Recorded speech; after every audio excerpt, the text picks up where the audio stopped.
name of our town is Grover's Corners, New Hampshire. It's just across the line from Massachusetts. Latitude is 42 degrees, 40 minutes. Longitude is 70 degrees, 37 minutes. Running right through the middle of the town is Main Street. Cutting across Main Street on the left is the railroad tracks. Beyond the railroad tracks is Polish Town. You know, foreign folks who come here to work in the mills, a couple of Canuck families, and the Catholic Church. You can see the steeple of the Congregational Church. The Presbyterian is just across the street. The Methodist and the Unitarian are up a block. The Baptist Church is down in the hollow by the river. Next to the post office is the town hall. Jail's in the basement. Brian once made a speech right from those very steps. It's a nice town, you know what I mean? Nobody very wonderful ever come out of it, so far as we know. The earliest dates on the tombstones up there in the cemetery say 1670. They're Grovers and Cartwrights and Gibbses and Herseys. Same names as you find around here now. First, we'll show you a day in our town. Not as it is today in the year 1940, but as it used to be in the year 1901. All right, operator, let's start. Yes, sir, that's the way our town looked back in the year 1901. Along Main Street, there's a row of stores with hitching posts and horse blocks in front of them. The first automobile is going to come along in about 5 years. The date is June 7th, 1901. It's just before dawn. Yeah, just about. The sky is already beginning to show some streaks of light in it over there in the east, back of our mountain. The morning star gets wonderful bright the moment before it has to go. The only lights on in the town are in a cottage over in Polish Town where a mother's just giving birth to twins, and down in the depot where Shorty Hawkins is just getting ready to flag the 5:45 for Boston. There she is now. Of course, naturally, out in the country all around, there have been lights on for some time, what with milking and so on. But town folks sleep late. Here comes Joe Crowell delivering the morning papers. So, another day's begun. Here comes Doc Gibbs from that baby case I was telling you about. And this is Doc Gibbs' house. His neighbor is Editor Webb. There's Mrs. Gibbs coming downstairs to get breakfast. Later on, about 1910, she's going out to visit her daughter Rebecca in Canton, Ohio. Mrs. Gibbs is going to die there. Pneumonia. But she's going to be brought back here, and she's going to be buried in the cemetery right here in our town with a whole mess of Gibbses and Percys. In our town, we like to know the facts about everybody. And there's Mrs. Webb coming downstairs to get her breakfast, too. Mrs. Webb was a Grover before she married Editor Webb. Yeah. Children, time to get up. George, Rebecca, Emily, time to get up. Wally, 7 o'clock. Oh, Missy.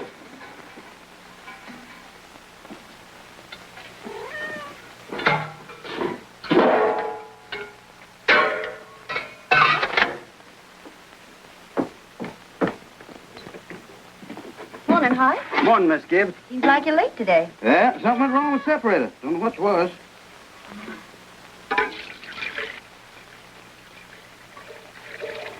There you be. Thanks, Hoy.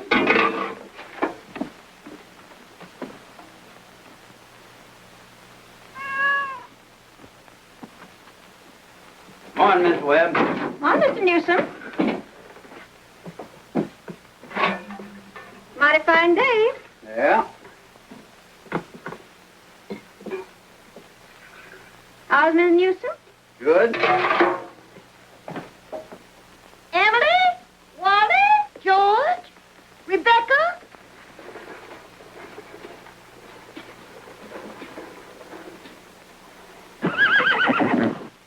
Come on, get up. Bessie, come on. What's the matter with you? Oh, they've quit taking milk. Now, come on. Morning, Howie. Come on. Morning, Doc. Bessie acting up? Oh, she's all mixed up about the rot ever since the Lockhart stopped taking a quart of milk a day. She wants to leave him a quart just the same. Keeps scolding me the whole trip. Somebody sick? Twins over at Mrs. Goloslavsky's. Oh, twins. This town keeps getting bigger every year. Come on. Now, come on, Bessie. Morning, Doc. Morning, Joe. What's your paper now? Yeah, I'll take it. Anybody been sick, Doc? No, twins over in Polish Town. Joe, I see your teacher, Miss Foster's going to get married. Yes, sir, to a fella over in Concord. Declare. How do you boys feel about that? Well, of course, it ain't none of my business, but I think if a person starts out to be a teacher, she ought to stay one. How's the need, Joe? Fine, Doc. Never think about it at all. Only like you said, it always tells me when it's going to rain. What's the telling you today? Gonna rain? No, sir. Sure? Yes, sir. He never makes a mistake? No, sir. Doc? Joe? I want to tell you something about that boy, Joe Crowell. Joe was awful smart, so he got a scholarship to Boston Tech. Yes, and gonna be a great engineer, Joe was. But the war broke out, and he died in France. All that education for nothing. Everything all right, Frank? Yes. I declare easy as kittens. Children, hurry up. George, Rebecca. Satan will be ready in a moment. Sit down and drink your coffee. You can catch a couple hours sleep this morning, can't you? Miss Whitworth's coming at 11. Guess I know what's about to. Stomach ain't what it ought to be. All told, you won't get more than 3 hours sleep. Frank Gibbs, I don't know what's going to become of you. You should go away someplace and take a rest. I think it'll do you good.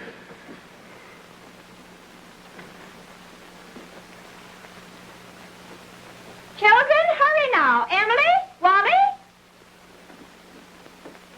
I declare you have to speak to George. Seems like something's come over him lately. He's no help to me at all. Can't even get him to cut me some wood. Is he sassy to you? He just whines. All he thinks about is that old baseball. George, Rebecca, you'll be late for school.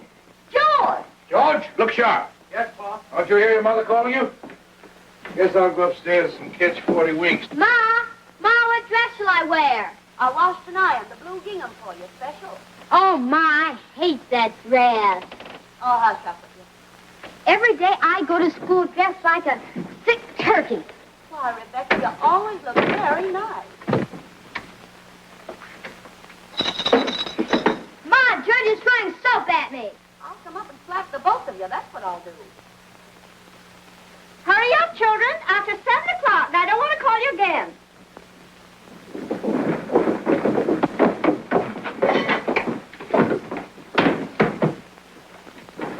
Huh? Children? Children, I won't have it. Breakfast just as good as any other meal, and I won't have you gobbling like wolves. It'll stunt your growth, that's a fact. Wally, put your book away. Oh, Ma, by 10 o'clock I gotta know all about Canada. You know the rules well as I do. No books at table. As for me, I'd rather have my children healthy than bright. Well, I'm both, Mama. You know I am. I'm the brightest girl in school for my age. I have a wonderful memory. Eat your breakfast. Well, I'll speak to your father about it when he's rested. Seems to me like 25 cents a week's enough for a boy your age. I declare, I don't know how you spend it all. Oh, Ma, I got a lot of things to buy. Strawberry hot face, that's what you spend it on. Well, I don't see how Rebecca comes to have so much money. She's got more than $1. I've been saving it up gradual. Well, dear, I think it's a good thing to spend some now and then. Ma, you know what I like most in the world? Do you? Money. Eat your breakfast. That's first blood, gotta go.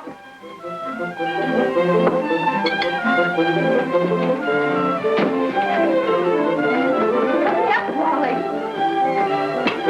Bye, children. Bye, Mama. Bye, George.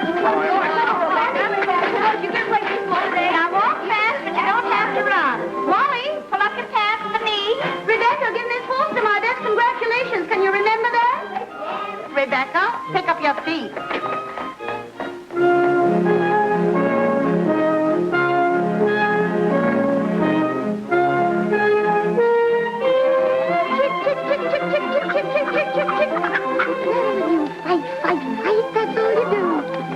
Where did you come from? You don't belong to me. What you so scared of? Nobody's gonna hurt you. Morning, Julia. Morning, Myrtle. How's your cold? Oh, still got that tickling feeling in my throat. Told Charles I didn't know as I'd go to choir rehearsal tonight. Ever try singing over your voice? Yes, but somehow I can't do that and stay on key. Beans have been good this year. Let me help you. I've tried to put up 40 quarts, but it kills me. Children say they hit 'em, but I notice they manage to get 'em down all winter.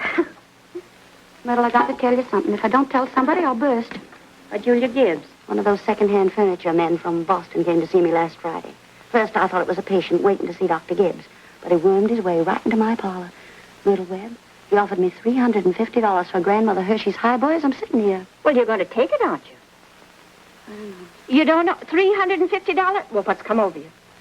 Well, if I could get the doctor to take the money and go away someplace on a trip, I'd sell it like that. You know, it's always been the dream of my life to see Paris, France. Crazy, I suppose. For years, I've been promising myself if we ever had the chance. How's Doctor feel about it? Well, I did beat about the bush a little. Said if I ever got a legacy, that's the way I put it, I'd make him take me. What'd he say? You know how he is. Haven't heard a serious word out of him since I've known him. No, he says, might make him discontented with Grover's Corners to go traipsing over Europe. No, let well enough alone, he says. Well, if that second-hand man's real serious about buying it, you sell it, Julia. Then you'll get to see Paris. Just drop a hint from time to time. That's how I got Mr. Webb to take me to see the Atlantic Ocean, you know. Sorry I mentioned it. But it seems to me, once in your life before you die, you ought to see a country where they don't speak in English and don't even want to. That'll do, ladies. Thank you very much. Now we'll skip a few hours.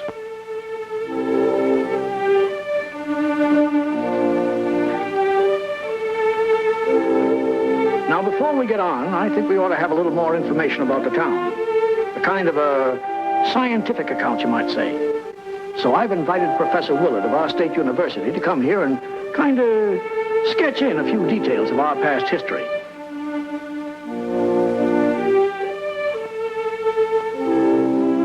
There he is now.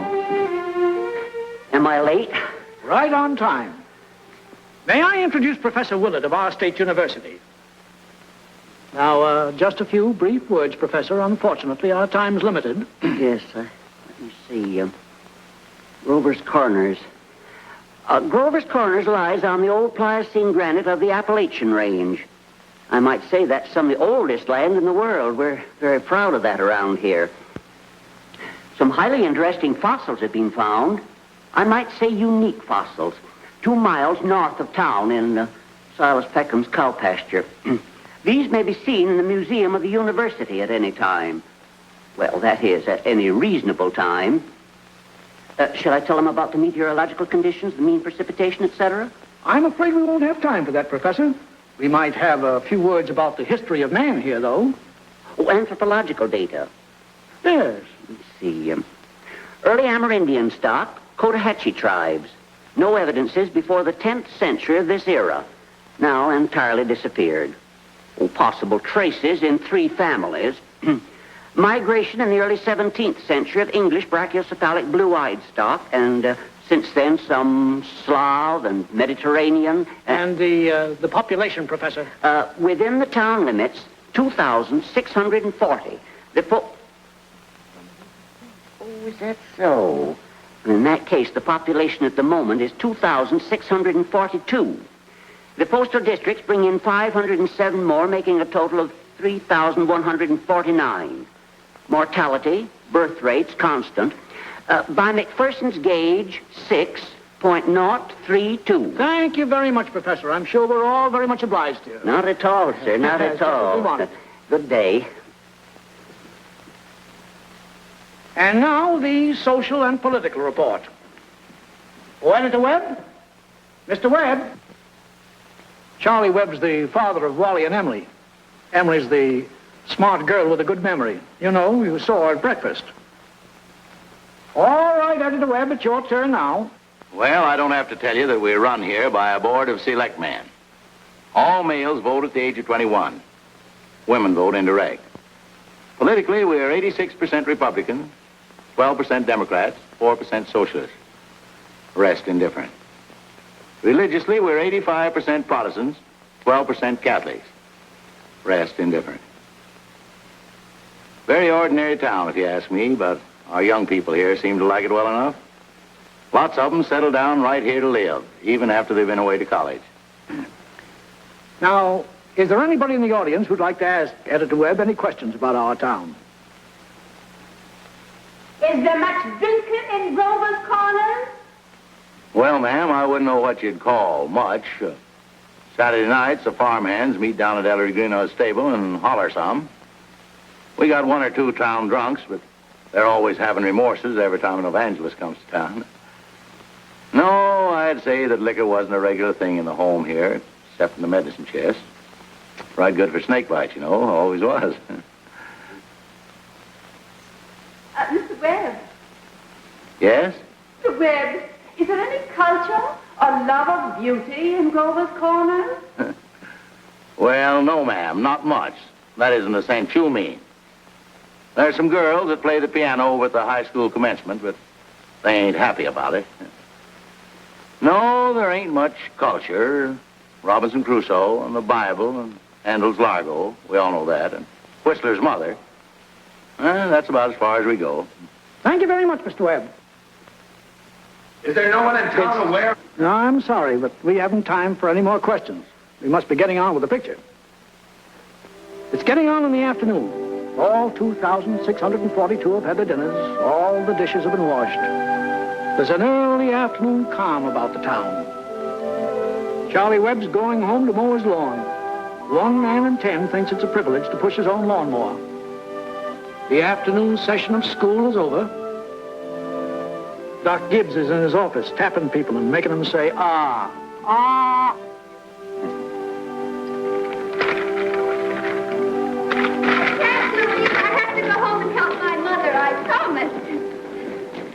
Emily, walk simply. Who do you think you are today? Papa, you're terrible. 1 minute you tell me to stand up straight, and the next minute you call me names. I just don't listen to you. Golly, I never got a kiss from such a great lady before. Hello, Emily. Oh, hello. You made a fine speech in class today. Well, I was really ready to make a speech on the Monroe Doctrine, but the last minute Miss Foster made me talk about the Louisiana Purchase instead. I worked an awful long time on both of them. Gee, it's funny, Emily. From my window up there, I can see your head nights when you're doing your homework over in your room. Why, can you? You certainly do stick to it, Emily. I don't see how you can sit still that long. I guess you must like school. Well, I feel it's just something you have to go through. What do you think, Emily? We might work out a kind of telegraph from your window to mine, and you could give me a hit every once in a while on those algebra problems. Well, Oh, I don't mean the answers, Emily. Of course not. I mean, just some little hint. oh, I think hints are allowed, so, if you get stuck, George, just whistle to me, and I'll give you some hints. Gosh. You're just naturally bright, I guess. Well, I figure it's just the way a person's born. Yeah. But you see, well, I want to be a farmer, and my Uncle Luke says is whenever I'm ready, I can come over and work on his farm, and if I'm any good at all, I can just gradually have it. You mean the house and everything? Oh, yeah.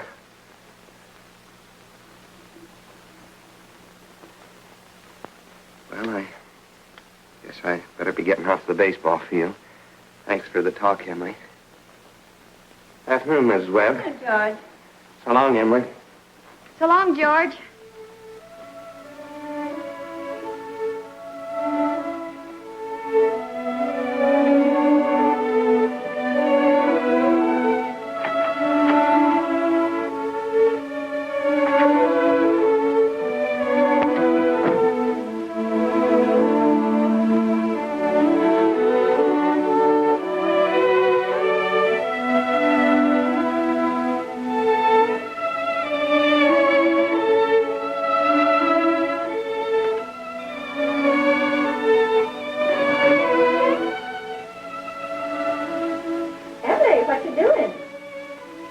Nothing, Mama.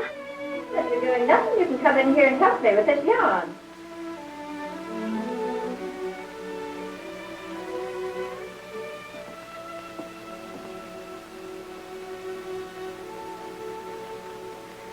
Well, George Gibbs let himself have a real conversation, didn't he? He's grown up. How old would George be? Oh, I don't know. Let's see. He must be around 17. Mama made a speech in class today. I was very good. Mm. You must recite it to your father at supper. What was it about? The Louisiana Purchase. It was like silk off a spool. I'm going to make speeches all my life. You're holding it too tight, Emily. Yeah, that's better. Mama, will you answer me a question? Serious? Seriously, dear, not serious. Seriously, will you? Of course I will. Mama, am I good looking? Of course you are. Both my children have got good features. Be ashamed if they hadn't. Oh, Mama, that's not what I mean. What I mean is, am I pretty? I've already told you yes. Now, that's enough of that. You got a nice, young, pretty face. Never heard such foolishness. Oh, Mama, you never tell us the truth about anything. I am telling you the truth. Mama, were you pretty? Yes, I was, if I do say it. I was the prettiest girl in town next to Mamie Cartwright. Oh, but Mama, you've got to say something about me. Am I pretty enough to get anybody? Well, to get people interested in me. Emily, you make me tired. Now stop it. You're pretty enough for all normal purposes.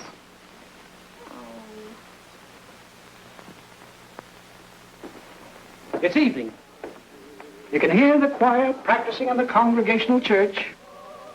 The children are all home doing their schoolwork. The day is running down like a tired clock.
Better. It ain't no miracle. And I'll do it again.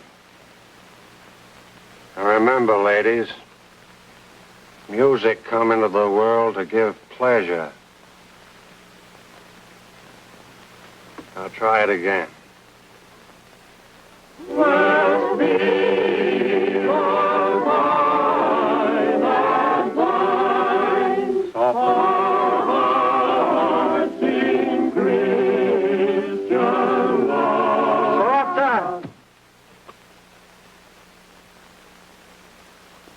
Listen, everybody. Get it out of your minds that music's only good when it's loud. You leave loudness to the Methodists.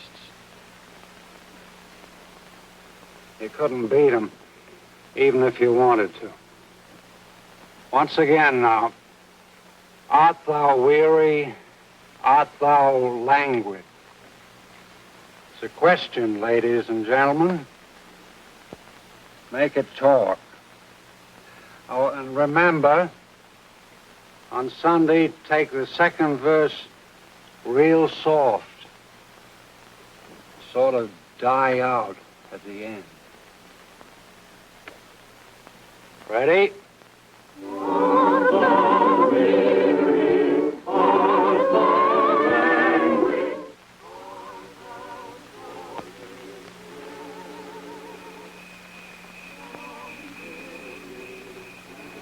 Emily. Oh, hello. Hello. I can't work at all. The moonlight's so terrible.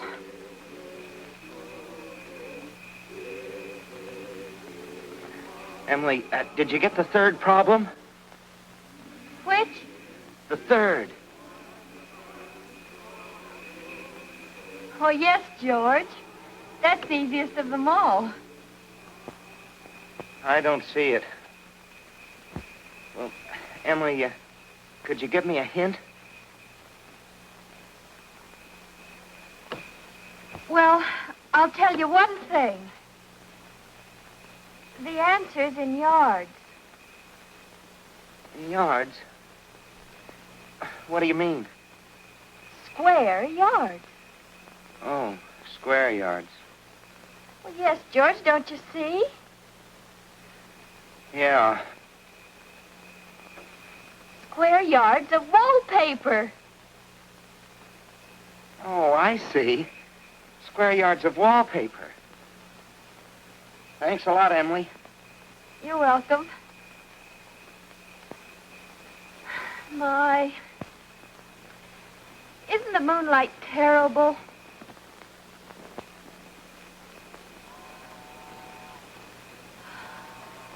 I think if you hold your breath, you can hear the train all the way to Kentucky.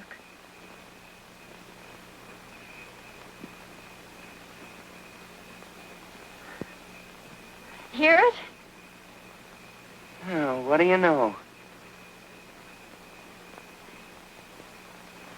Well, I guess I'd better get back now and try to work. Good night, Emily. Good night, George. Oh, George, can you come down a minute? Yes, Paul.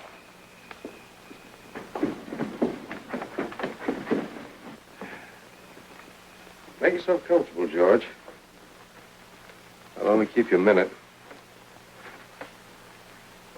George, how old are you? Me? Oh, I'm past 17. What do you want to do after school's over? You know, Pa, I want to be a farmer on Uncle Luke's farm. Mm-hmm. And you'll be willing, will you, to get up early and milk and feed the stock? And you'll be able to hoe and hay all day? Sure I will. What do you mean, Pa? Well, George, when I was here in the office today, I heard a funny sound. What do you think it was? It was your mother chopping wood.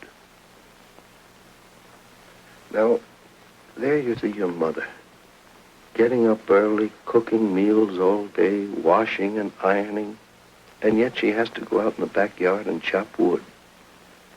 I suppose she got tired asking you. I suppose she just gave up and decided it was easier to do it herself. Yet, you eat her meals. You put on the clothes she keeps nice for you. Then you run out and play baseball. Like she was a hired girl we kept around the house but didn't like very much. I knew all I had to do was call it to your attention. Here's a handkerchief, son.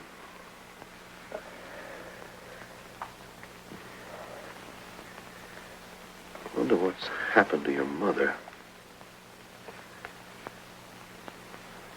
Choir practice never was as late as this before. It's only 8:30, Pa.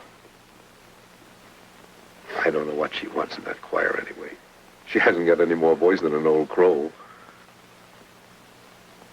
Traipsing around the street this hour of the night.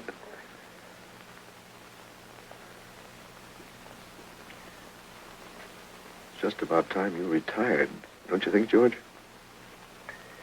Yes, Pa.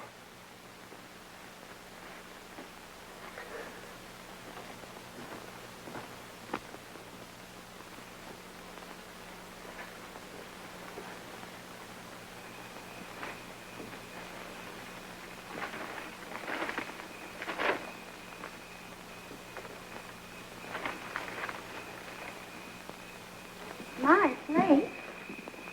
Real nice choir practice, wasn't it? Little Webb, look at that moon. Potato weather, sure.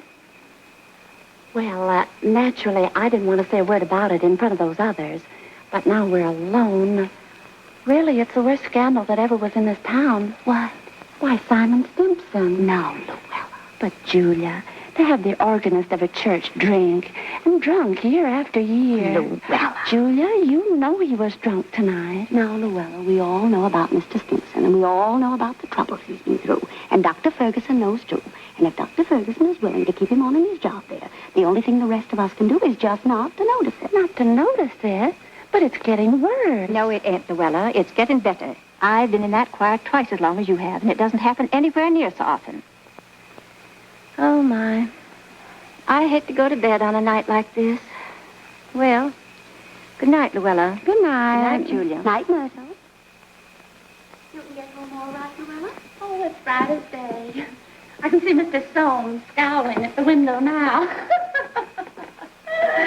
You think we've been to a dance the way the men folk carry on. Good night, Julia. Good night, Luella. See you on Sunday. See you then.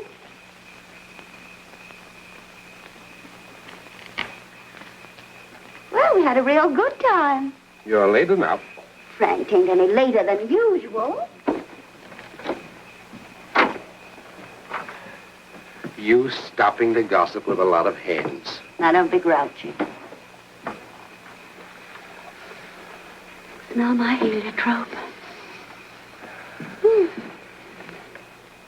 What'd you do all the time I was away? Oh, I read as usual. Well, what did the girls gossip about tonight? Believe me, Frank, there's something to gossip about. Simon Stimson? Far gone, was he? Oh, worst I've ever seen. Frank, how's all that going to end? Dr. Ferguson can't forgive him forever. I guess I know Simon as well as anybody in this town. Some people just ain't made for small-town life. I don't know how that'll end. But there's nothing we can do but leave it alone. Get in. Oh, no, not yet. Frank, I'm worried about you. What are you worried about? Well, I think it's my duty to plan for you to get a real rest and change.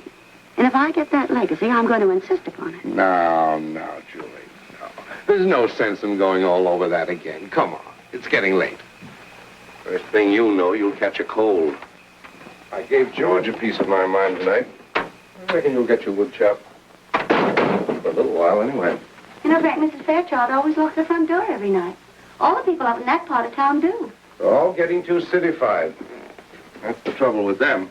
They haven't got a thing fit to burgle, and everybody knows it.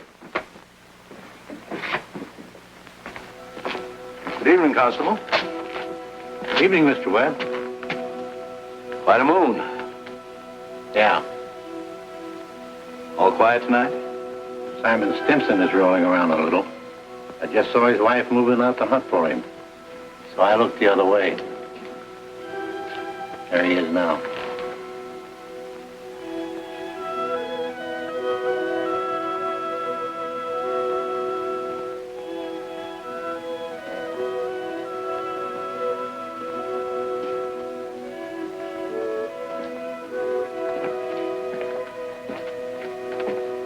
Good evening, Simon.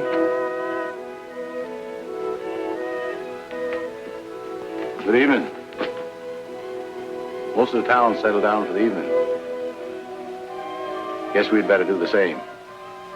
Can I walk along with you?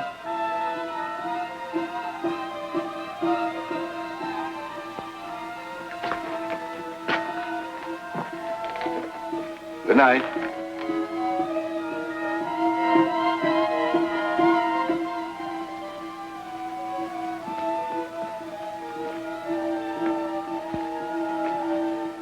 I don't know how that's going to end. Oh, Bill, if you see my boy smoking cigarettes, give a word to him, will you? He thinks a lot of you, Bill. I don't think he smokes those cigarettes, Mr. Webb. Leastways, not more than 2 or 3 a year. Well, I hope not. Good night, Bill. Good night, Mr. Webb.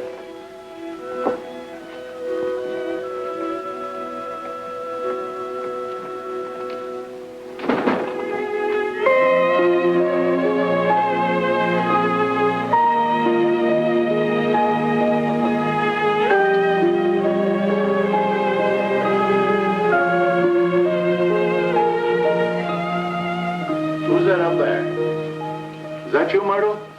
Oh, no, it's me, Papa. Why aren't you in bed? I don't know. I just can't sleep yet, Papa. The moonlight's so wonderful, and the smell of Mrs. Gibbs' heliotrope. Can you smell it? Yes. Having any troubles on your mind, have you, Emily? Troubles, Papa? No. Well, don't let your mother catch you. Good night, Emily. Night, Papa.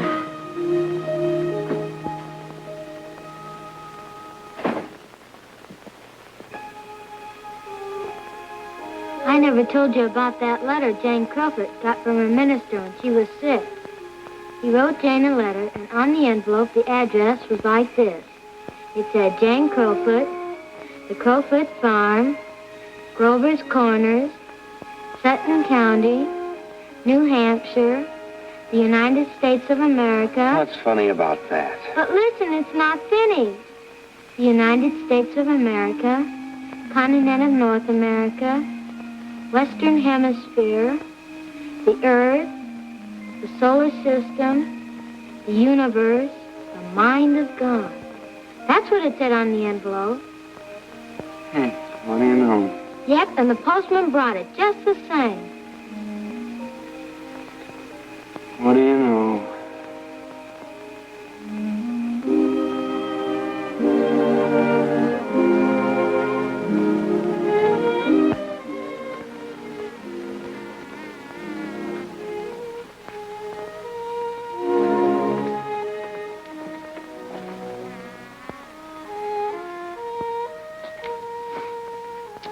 Well, 3 years have gone by. The sun's come up over 1,000 times. Summers and winters have cracked the mountains a little bit more, and the rain's brought down some of the dirt. Some babies who weren't even born before have begun talking regular sentences already. And some folks who thought they were right young and spry have discovered they can't bound up a flight of stairs the way they used to without their hearts fluttering a little. All that can happen in 1,000 days. Nature's been pushing and contriving in other ways, too. A number of young people fell in love and got married. Most everybody in the world gets married. In this town, there aren't hardly any exceptions. Most everybody climbs into the grave married. What you've seen is called the daily life. Let's call what you're going to see love and marriage. So it's 3 years later. It's 1904. It's July 7th, just after the high school commencement. That's the time most young people jump up and get married. As soon as they've passed their final examinations in solid geometry and Cicero's orations, that's the time most young people think themselves fitted to get married. It's early morning again. Only this time it's been raining. It's been thundering and pouring. I don't know. May start in again any moment. Yeah? There's the 5:45 for Boston. And there's Cy Crowell delivering the papers like his brother before him. And there's Mrs. Gibbs and Mrs. Webb coming downstairs to get breakfast just as though this were an ordinary day. I don't have to point out to the women in the audience that both these ladies they see before them, both these ladies have been cooking 3 meals a day, one of them for 21 years and the other for 25, and never took a summer vacation. They raised 2 children apiece, washed, cleaned the house, and never had a nervous breakdown. And here comes Howie Newsom and Bessie delivering the milk.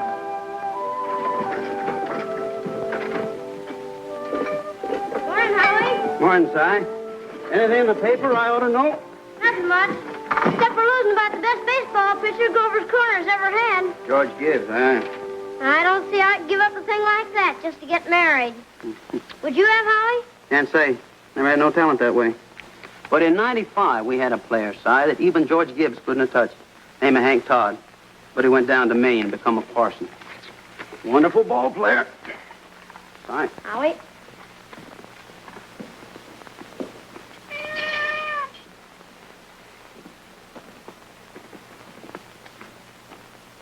Morning, Miss Gibbs. Morning, Howie. It's too bad it's so wet, but I guess it's cleared up for good. Certainly hope it has. Going to have a house full of relations today, Howie. Looks like I'll need 3 of milk and 2 of cream. 3 of milk and 2 of cream.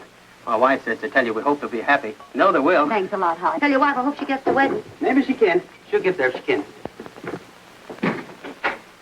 Morning, Miss Webb. Why, Mr. Newsom, told you 4 quarts, but I hope you can spare me another. Yes, ma'am. I brought you a pint of cream, too. Miss Newsom told me special to tell you as how we hope to be very happy. No, they will. Thank you, Mr. Newsom, and thank Mrs. Newsom. We're counting on seeing you at the church. Yes, sir. We hope to get there all right. Couldn't miss that.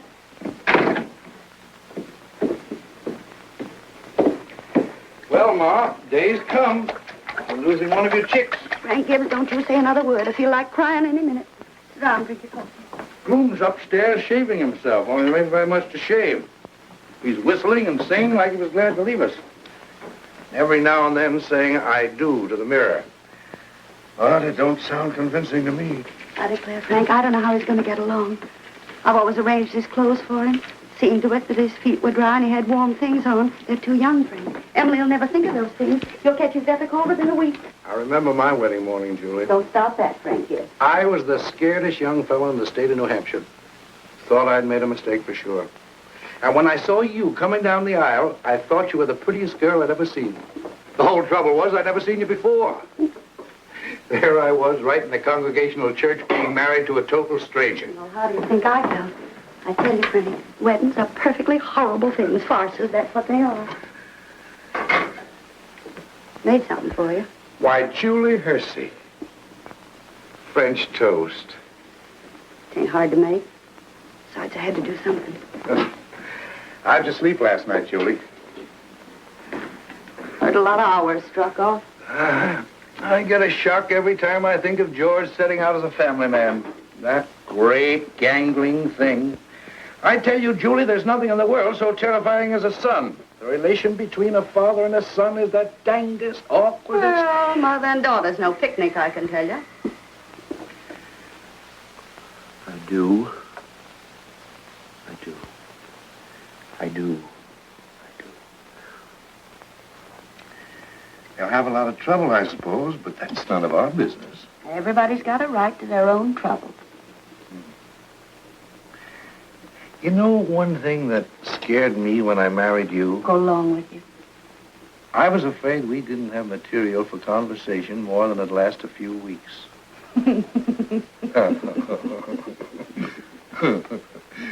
I was afraid we'd run out and have to eat our meals in silence. Well, you and I have been conversing for 20 years without any noticeable barren spells. Good weather, bad weather, tain't very choice, but I always find something to say.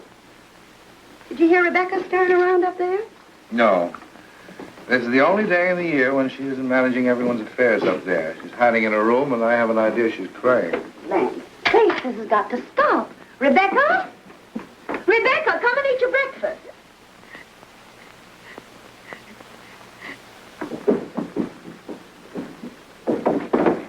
Good morning, everybody. Only 4 more hours to live. George, guess where you're going? I'm just stepping across the grass to see my girl. Now, George, put your rubbers on. It's been raining torrents. You don't step out of this house unless you're prepared for it. Oh, Ma, it's just a step. You'll catch your death of cold and call for through service. Ah, George! Do as your mother tells you.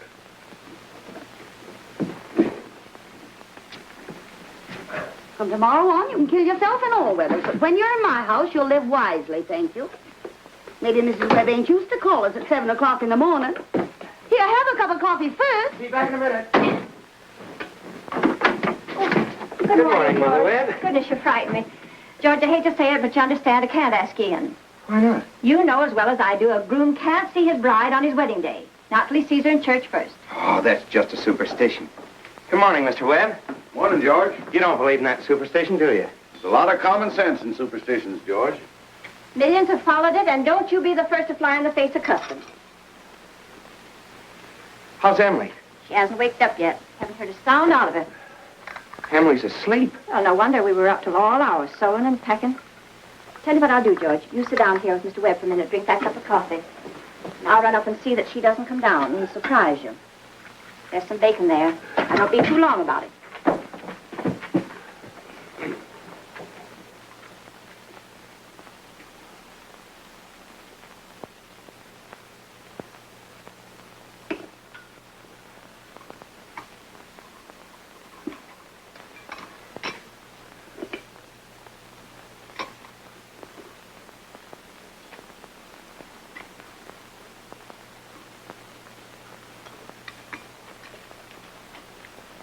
Well, George, how are you?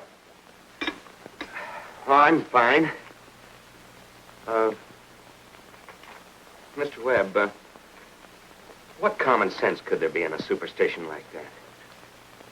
Well, George, on the wedding morning, a girl's head is full of, clothes and one thing and another. Don't you think that's probably it? Well, yes. Guess I never thought of that before. The girl's apt to be mite nervous on her wedding day. Gee, I wish a person could get married without all that marching up and down. Every man that's ever lived has felt that way, George. But it hasn't been any use. It's the women folks who've built up weddings, my boy. Man looks mighty small at a wedding, George. All those good women standing shoulder to shoulder, making sure that the knot's tied in a mighty public way. Well, you believe in it, don't you, Mr. Webb? Oh, yes. Oh, yes. Now, don't misunderstand me, George. Marriage is a wonderful thing. A wonderful thing. Don't you forget that, George. No, sir.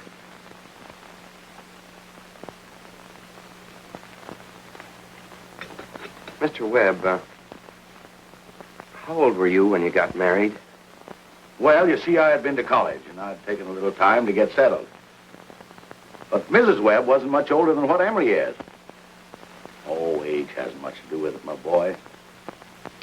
That is, compared with other things. What were you going to say, Mr. Webb? Well, I don't know. Was I going to say something? George? I was remembering the other night the advice my father gave to me when I got married. Yes, he said, Charles, he said, start right off by showing her who's boss. Best thing to do is to give an order about something, even if it don't make sense. Just so she'll learn to obey, he said. Then he said, if anything about her irritates you, conversation or anything, get right up and leave the house. That'll make it clear to her. And oh, yes, he said, never tell your wife how much money you have. Never. Well, I couldn't exactly do that. So I took the opposite of his advice, and I've been happy ever since. So let that be a lesson to you, my boy. Never ask advice of anybody on personal matters. George, Emily's got to come down and eat her breakfast. She sends you love, but she don't want to lay eyes on you. Goodbye. Goodbye. Myrtle, I guess you didn't know about that older superstition. What do you mean, Charles? Since the caveman, no bridegroom should see his father-in-law on the day of the wedding or near it. Remember that.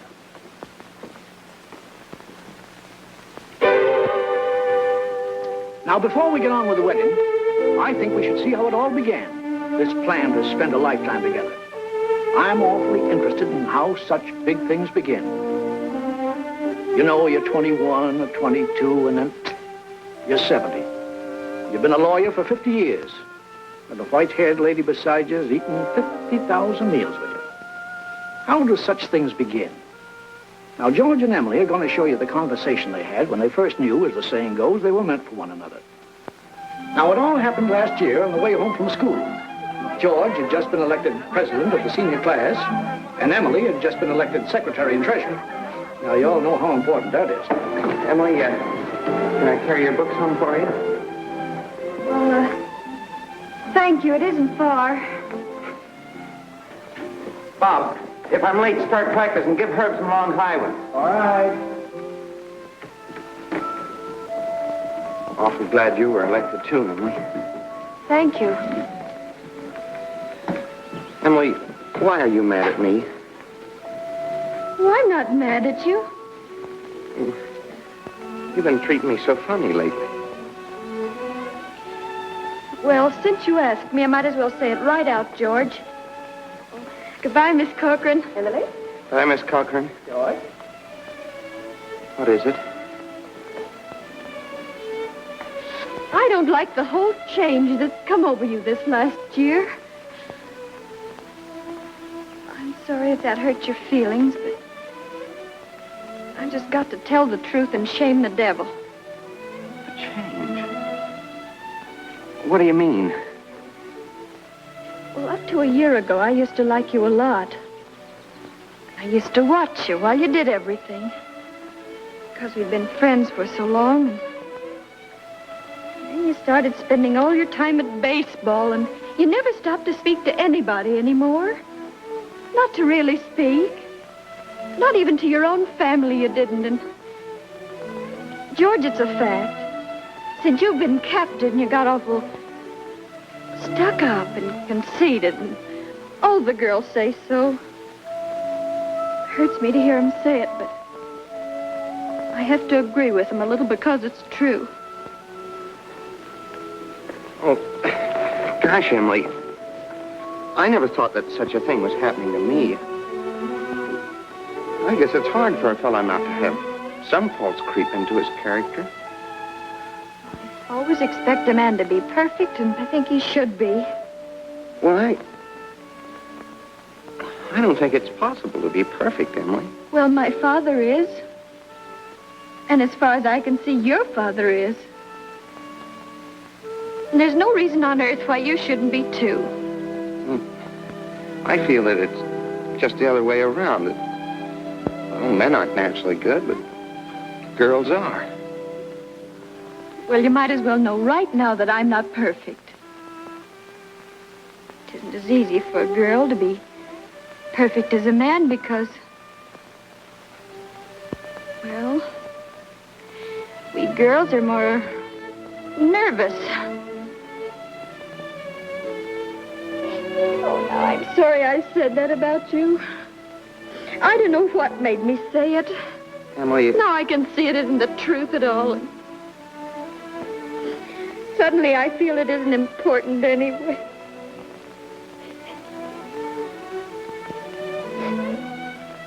Emily, would you like a ice cream soda or something before you go home?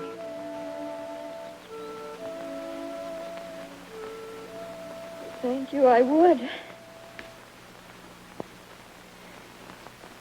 Hello, George. Hello, Emily. Hello, Morgan. Well, what can I do for you? Why, Emily Webb, what you been crying about? Well, she got an awful scare, Mr. Morgan. That hardware store wagon almost ran over her. And everybody says that Tom Huckins drives like a crazy man. Well, here, let me give you a glass of water. Gracious, you look all shook up. I tell you, you gotta look both ways before you cross Main Street these days. It's getting worse every year. What do you have? I'll have a strawberry phosphate, Mr. Morgan. Oh, no, Emily. Have a soda with me. Well, 2 strawberry ice cream sodas, Mr. Morgan. 2 strawberry ice cream sodas, yes, sir. Yes, sir, I want to tell you something. There are 275 horses in Grover's Corners this very moment I'm talking to you. State inspector was in here yesterday. Now, with all these automobiles coming along, looks to me like the only safe place to stay was to home. Gracious, I can remember the time when a dog would lie out in the middle of Main Street all day long without anything coming along to disturb him. There you are. Howdy, Mrs. Ellis. What can I do for you? Got a prescription. Yes? Well, let's see. Shouldn't take long to fill that. You just sit down here. Be with you in just a minute. so expensive. No, Emily, don't you think about that. We're celebrating our election. Emily, I want to ask you a favor. What? If I go away to State Agricultural College next year, will you write me a letter once in a while? I certainly will. I certainly will, George. It certainly seems like being away 3 years, you'd get out of touch with things. Maybe letters from Grover's Corners won't seem so interesting after a while. Grover's Corners isn't a very important place when you think of all New Hampshire, but I think it's a very nice town. Oh, well, the day wouldn't come when I wouldn't want to know everything about our town. Well, I know that's true, Emily. Well, I'll try to make my letters interesting.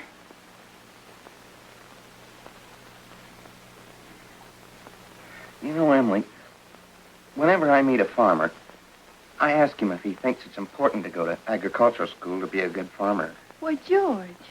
Yeah, and some of them even say it's a waste of time. And well, you can get all that stuff anyway in the pamphlets the government puts out. Well, Uncle Luke's getting pretty old, and he's about ready for me to start taking over his farm. Tomorrow, if I could. Oh, but George, maybe it's important for you to go and learn all that about cattle judging and soils and those things. Of course, I don't know. Emily, I'm going to make up my mind right now. I won't go. I'll tell Pa about it tonight. But, George, you don't have to decide right now. It's a whole year away. Emily, I'm glad you spoke to me about that fault in my character. And everything you said was right, but there was one thing wrong with it. And that's when you said I wasn't noticing people. You, for instance. You say you were watching me when I did everything. I was doing the same thing about you all the time. Why? Sure, I always thought about you as one of the chief people I thought about. I always made sure where you're sitting on the bleachers, and who you were with. And for 3 days now, I've been trying to walk home with you, but something always got in the way. And yesterday, I was standing out by the wall waiting for you. And I walked home with Miss Cochran. Oh, George. Life's awful funny. How could I have known that? I thought... Emily, I'm going to tell you why I'm not going to agricultural school. I think that once you've found a person that you're very fond of, a person who's fond of you, too, likes you well enough to be interested in your character, I think that's just as important as college is, and even more so. That's what I think. I think it's awfully important, too. Emily? Yes, George? Emily, if I do improve and make a big change, would you be... I mean, could you be... I am now. I always have been.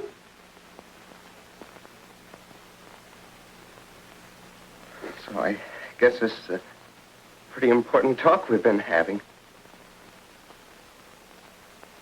Yes.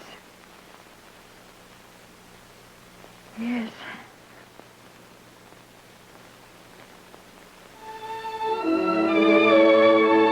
So long, Mrs. Ellis. Dave.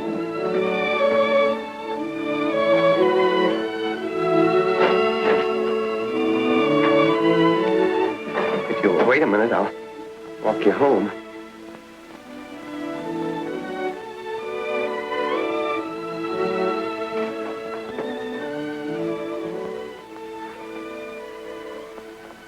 Mr. Morgan. Yes? I'll have to go home and get the money to pay you for this. Why, George Gibbs, do you mean to tell me that But, you... Mr. Morgan, I had a reason. Look, I'll leave my gold watch with you until I get back. No, you keep your watch, George. I'll trust you. But I'll be back in 5 minutes. I'll trust you for 10 years, George. Not a day more, though.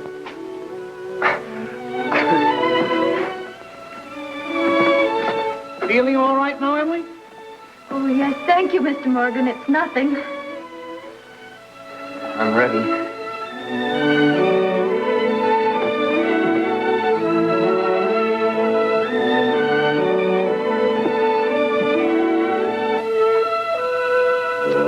Well, now to get on with the wedding. There's a lot of things to be said about a wedding. We can't get them all into one wedding, naturally. Especially not a wedding in Grover's Corners, where weddings are mighty short and plain. People think a lot of thoughts during a wedding. The bride, the groom, the relatives and the guests, and even the minister. Yes, a lot of thoughts go on during a wedding. I've married 200 couples in my day. M marries N. Millions of them. The cottage, the go-kart, the Sunday afternoon drives in the country, the first rheumatism, the grandchildren, the second rheumatism, the deathbed, the reading of the will. Once in 1,000 times it's interesting. I don't know why on earth I should be crying. I suppose there's nothing to cry about.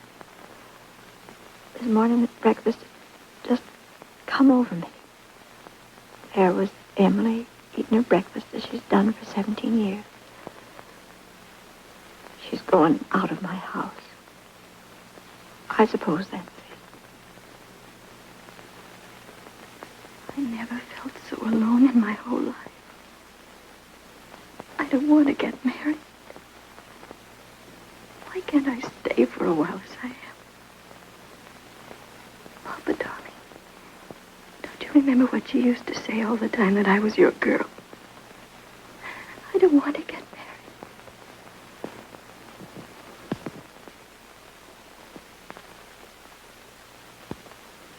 Gee, I'm gonna get married. I'm grown up. I'm getting old.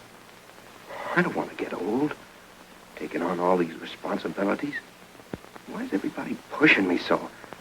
All I want to do is be a fella. And I'm going to get married.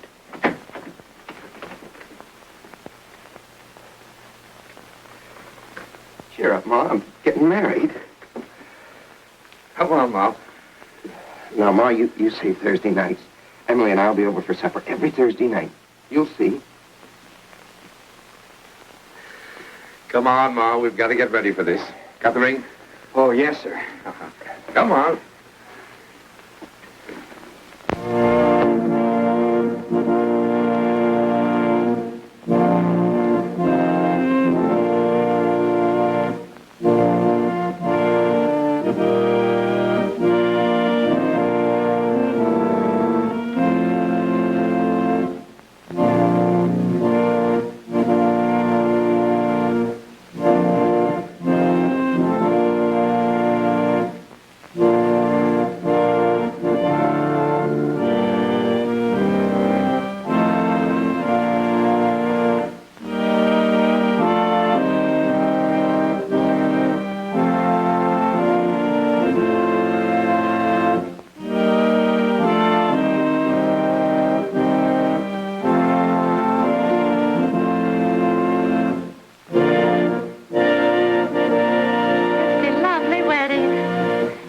wedding I ever saw. Oh, I do love a good wedding, don't you?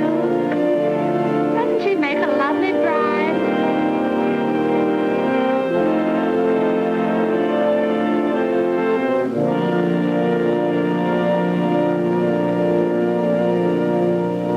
Dearly beloved, we are gathered together here in the sight of God and in the face of this company to join together this man and this woman in holy matrimony. Don't know when I've seen such a lovely wedding. Be entered into an I always cry. I don't know why it is, but I always cry. And in the fear of God. I just like to see young people Into happy. this holy estate, these two persons They're such a lovely present come now to couple. be joined. I've never been to Require such a and nice charge you wedding. both, in sickness I'm and sure. in health, to love and to cherish till death you do part, according to God's holy ordinance, and thereto plight her your troth. I do. Do you, Emily, take George to your wedded husband, to have and to hold from this day forward, for better, for worse, for richer, for poorer, in sickness and in health, to love and to cherish till death you do part, according to God's holy ordinance, and thereto plight him your troth? I do. What token dost thou give of thy sincerity? With this ring, With this ring, I thee wed. I thee wed. For as much as George and Emily have consented together in holy wedlock, and have witnessed the same before God and this company, and have declared the same by giving and receiving a ring, I pronounce that they are husband and wife. Amen.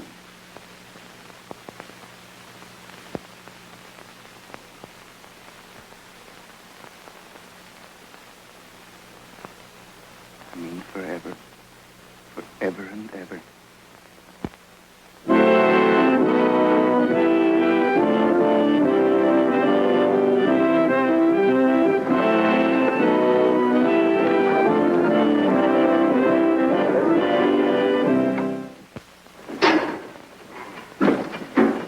Pay you first of the month, like usual. Hey, you, Holly.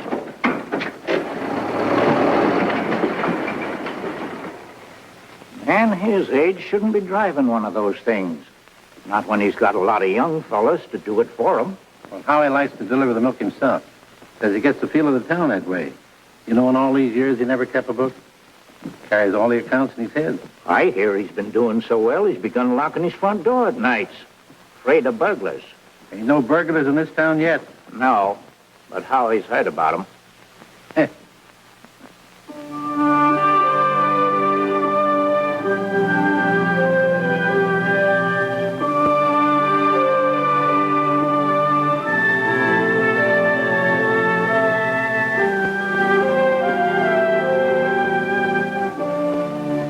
This time, 9 years have gone by, friends. It's the summer of 1913. Gradual changes in Grover's Corners. Horses are getting rarer. Farmers are coming into town now in Fords. Still, you'd be surprised, though, on the whole. Things don't change much around here. This is an important part of Grover's Corners up here in this hilltop. Lots of sky, lots of clouds, often lots of sun and moon and stars. Certainly a beautiful spot up here. I often wonder why people want to be buried in Woodlawn or Brooklyn when they might pass the same time up here in New Hampshire. Over here are the old stones. 1660, 1670. Strong-minded people who come a long ways to be independent. Over here are some Civil War veterans. Iron flags on their graves. New Hampshire boys. They had a notion that the Union ought to be kept together, although they'd never seen more than 50 miles of it themselves. All they knew was a name, friends. The United States of America. The United States of America. And they went and died about it.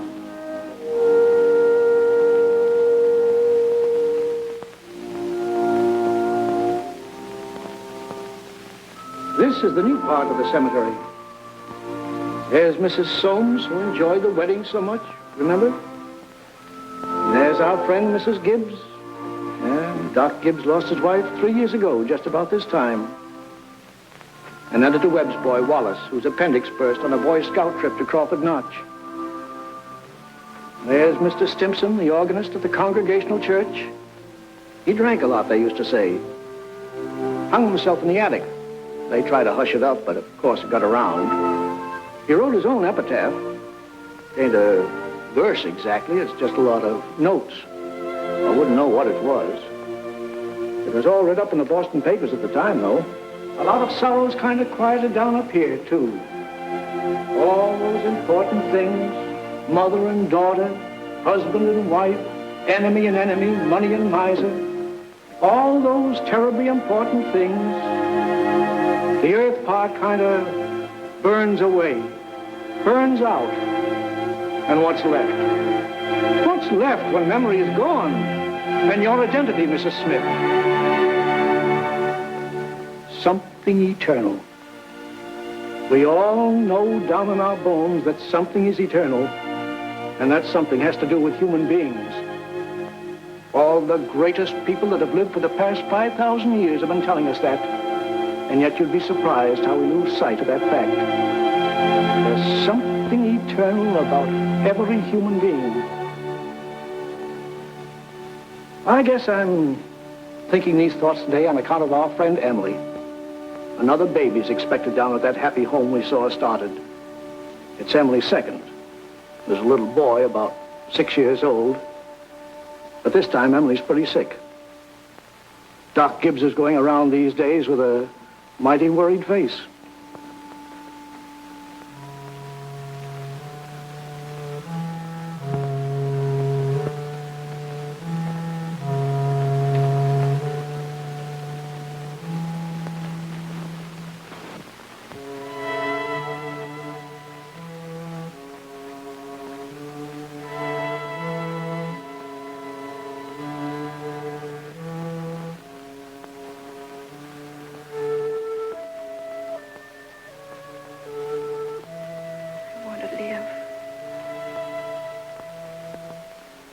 want to live.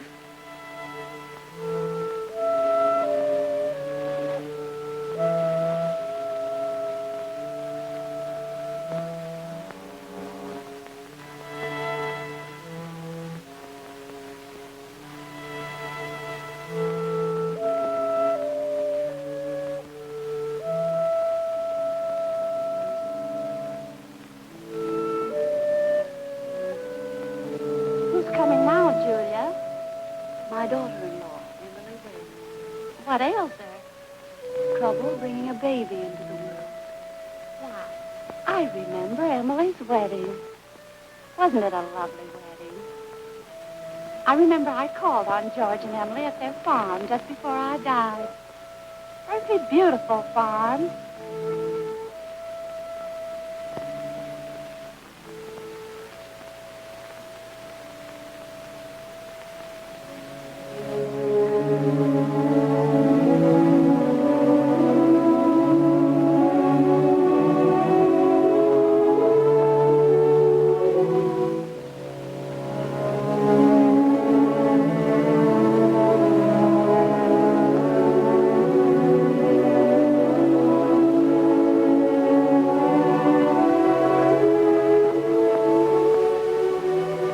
Dear friends, as we gather here in the last tribute of memory to our loved one, Hello, Mother Gibbs. let us remember the words of Hello, the Master. Emily.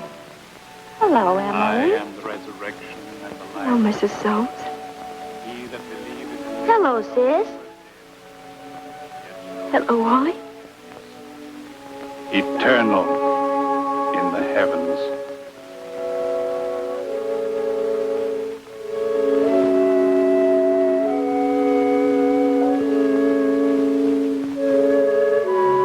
Mother Gibbs, they're going.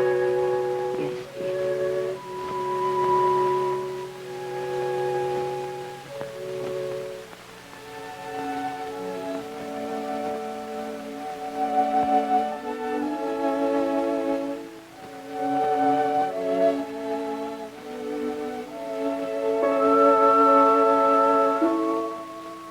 Father Gibbs is bringing some of my flowers to you, Mother Gibbs.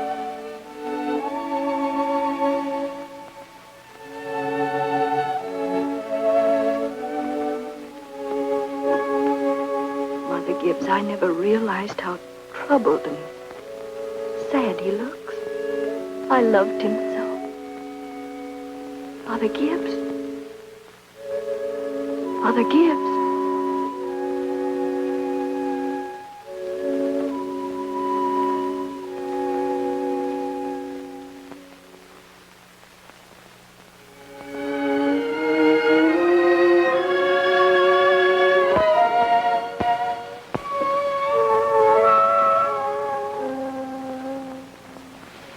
So tired, Mother Gibbs. Mother Gibbs, when does this feeling go away? Seems strange here. How long does Hush, dear. Just wait. Be patient. How do you do, Mr. Stimson? How do you do, Emily? Mother Gibbs, George and I have made that farm into just the best place you ever saw. We thought of you all the time. We wanted to show you the new barn and a great long cement drinking fountain for the stock. We bought that out of the money you left us. I did. Mother Gibbs, don't you remember? The legacy you left us. Why, it was more than $350. Oh, yes. Yes, Emily. It won't be the same to George without me. But it's a lovely farm. My boy's spending the day at Mrs. Carter's. Oh, Mr. Carter, my little boy is spending the day at your house. He is? Yes, he loves it there.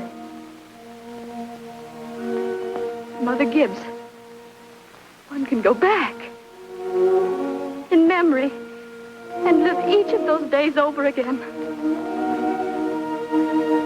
Why, just then for a moment I was thinking about the farm. For a moment I was there. And my baby was in my arms as plain as day. Yes, but when you've been here longer, you'll realize that our life here is to forget all that. To think of what is ahead and be ready for what is ahead. But Mother Gibbs, how can I ever forget that life? It's all I know. It's all I have. One can go back and live all those days over again. I feel it. I know it. You not only live it, you watch yourself living it. I'll choose a happy day. Oh, Emily, it isn't wise. Really, it isn't. I'll choose the day I first knew I loved George.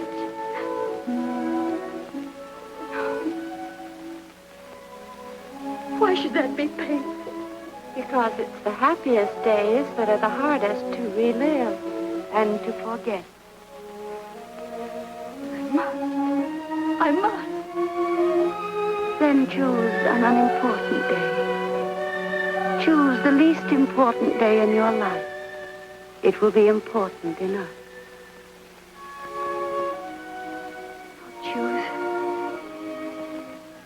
I'll choose.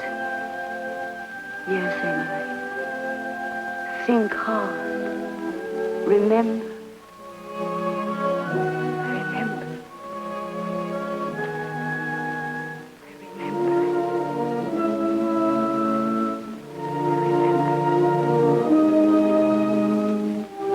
But there's Main Street. That's Mr. Morgan's drugstore before he changed. And there's the livery stable. That's the town I knew as a little girl. And look. There's the old white fence that used to be around our house. Oh, I'd forgotten that. I love it so.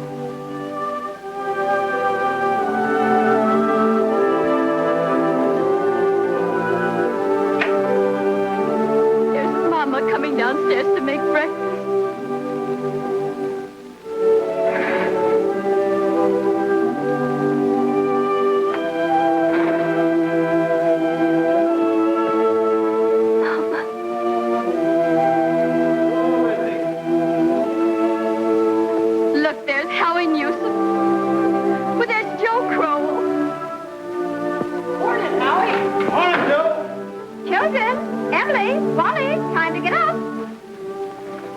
Morning, Miss Webb. Oh, Miss Newton. Here it's cold.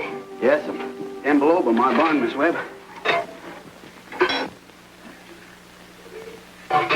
Keep yourself wrapped up, Mr. Newsom. Yes, sir. Oh, tell Emily many happy returns of the day. Now I know. It's my 16th birthday. Mama, I can't find my blue hair ribbon anywhere. Just open your eyes, dear, that's all. I laid it out special for you on the dresser there. If it were a snake, it'd bite you.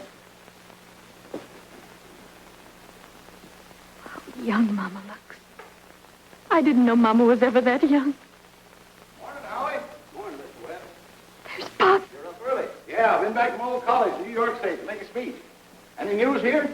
Yeah, Constable was called up this morning to rescue a foolish fellow. Darn near froze to death he was. Let's put that in the paper. Morning, Mother. Well, there you are back at last. How'd it go, Charles? Oh, fine, I guess. I told him a few things. Everything all right here? Yes, can't think of anything that happened special. Been mighty cold. Howie Newsom says 10 below down to his barn. Yes, well, it's colder than that at Hamilton College. Students' ears are falling off. They ain't Christian. Paper have any mistakes in it? Not that I noticed. Well, you can have your coffee when you want it, Charles. Don't forget it's Emily's birthday. Did you remember to get her anything? Got it right here. Where's my girl? Where's my birthday girl? Don't interrupt her now, Charles. You can see her at breakfast. She's slow enough as it is. I can't bear it. Why did they ever have to get old? Mama, I'm here. I'm grown up. Oh, I love you all. Everything. I can't look at everything hard enough. Hurry up, children. 7 o'clock. I don't want to call you again.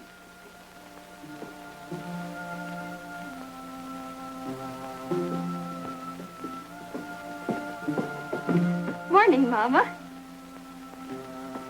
Well, now, dear. A happy birthday to my girl and many happy returns. Surprise is waiting for you on the table there. Oh, Mama, you shouldn't have. I can't. Birthday or no birthday, I want you to eat your breakfast good and slow. I want you to grow up and be a good, strong girl. That and the blue package is from your Aunt Carrie. Good morning. Good morning, George. Brought this over for your birthday, Emily. Many happy returns of the day. Thank you. Show me a photograph album. Oh, George, I'd forgotten. Oh, it's beautiful. Oh, just an album. I'm going out to my Uncle Luke's farm today. Like it out there. George, we grew up and were married, don't you remember? Uncle Luke gave you the farm. Well, goodbye. Goodbye, and thanks. Chew this bacon good and slow. It'll help keep you warm on a cold day. Mama, just look at me for 1 minute as though you really saw me. Mama, 12 years have gone by. I'm dead. I married George Gibbs, Mama. Wally's dead, too. Mama, his appendix burst on a cabbing trip to Crawford Notch. We felt just terrible about it, don't you remember? Just for a moment now, we're all together. Mama, let's be happy just for a moment. Let's look at one another. That and the yellow package is something I found in the attic among your grandmother's things. You're old enough to wear it now, and I thought maybe you'd like it. Oh, and this is from you. It's lovely. It's just what I wanted. It's beautiful. I hoped you'd like it. Wally has a present for you, too. He made it an annual training class. Be sure and make a fuss over it. Your father's got a surprise for you, too. Don't know what it is myself. Here he comes. Where's my girl? Where's my birthday girl? I can't, George.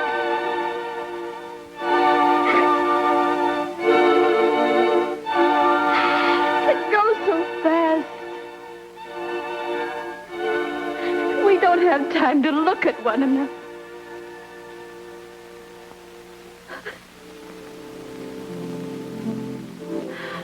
Oh, I didn't realize.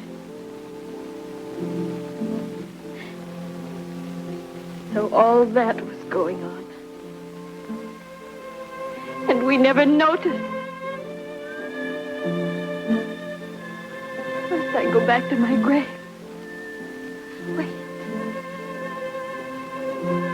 One more look.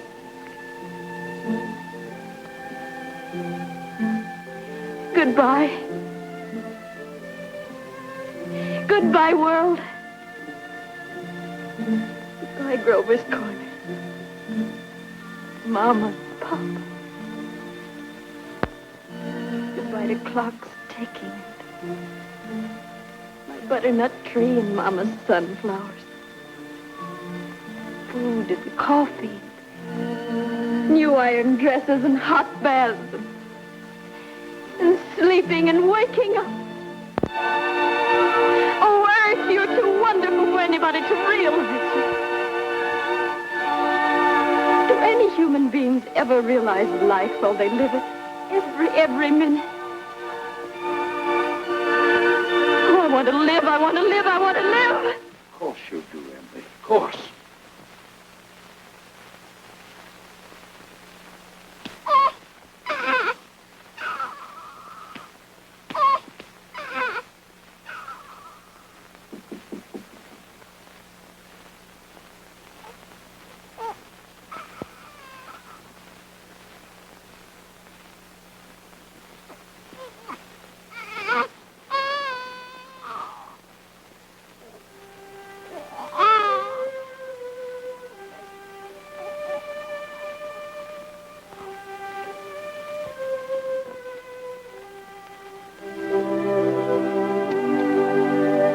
Most everybody's asleep in Grover's Corners.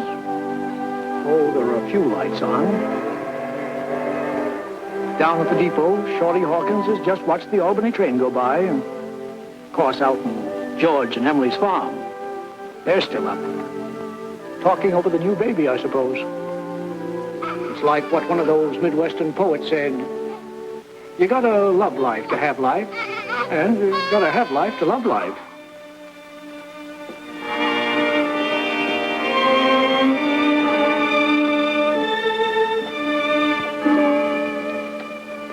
$11 o'clock in Grover's Corners. Tomorrow's another day. Everybody's resting in Grover's Corners. You get a good rest, too.